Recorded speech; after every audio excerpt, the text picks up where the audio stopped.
जनपद महोबा के जंगलों में बना आश्रम गौ सेवा के लिए है समर्पित। आश्रम के साधुओं ने सरकारी अनुदान की मांग।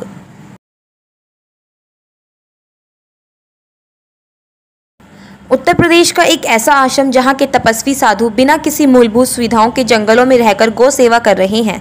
उन्होंने प्रदेश के मुखिया योगी आदित्यनाथ से गुहार लगाई है कि मूलभूत सुविधाएं आश्रम तक पहुंचे और गौ सेवा जैसे कार्य के लिए सरकारी अनुदान मिले ताकि अच्छे से गौ सेवा कार्य हो सके। आज हम बात कर रहे हैं बुंदेलखंड की वीरभूमि के नाम से प्रसिद्ध महोबा जनपद के कुल पहाड़ से कुछ ही दूरी पर जंगलों के बीच बना दुल्हा गद्दी का साईं आश्रम, जहां पर विराजमान साधु घनघोर जंगल में रहकर तपस्या और गौ सेवा कर रहे हैं।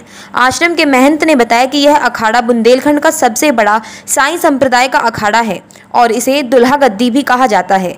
आश्रम के महंत बताते हैं कि कभी भी यहाँ पर किसी भी सरकारी सुविधा का लाभ नहीं मिला है और पूर्व और वर्तमान में किसी भी जनप्रतिनिधि ने आज तक इस सेवा भाव में अपनी कोई रुचि नहीं दिखाई। स्थानीय लोगों का आर्थिक सहयोग जरूर मिलता है, आश्रम को चलाने में कुछ मदद हो पाती है। कई दशकों से बना यह आश्रम कभी भी राजनीति का अखाड़ा नहीं बना, शायद इसलिए आज आश्रम बिजली जैसी बुनियादी सुविधाओं से भी वंचित है।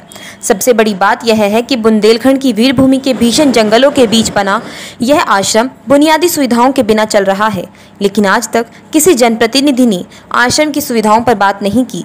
और इस भीषण जंगल में बिजली जैसी बुनियादी सुविधाओं के बिना रहना कितना मुश्किल काम है जो आश्रम में रहने वाली साधु कर रही हैं। आश्रम के साधुओं ने अपनी बात सरकार तक पहुंचाने का प्रयास किया ताकि मूलभूत सुविधाएं आश्रम तक पहुंच सकें और गौ सेवा जैसे कार्यों को भली भांति साधु करते रहें।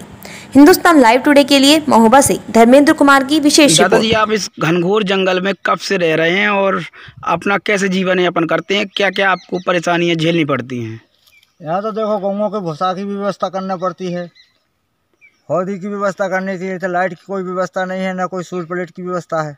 सांसद विधायकों ने सब आश्रम में लगवा दिए, मंदिरों में लगा चुके। यहाँ पर कोई व्यवस्था, यहाँ पर सांसद विधायकों की कोई सुविधा नहीं है, न सांसद न मुख्यमंत्री, कोई व्यवस्था नहीं हो रही। कैसे आप अपना यहाँ जीवन यापन करते हैं?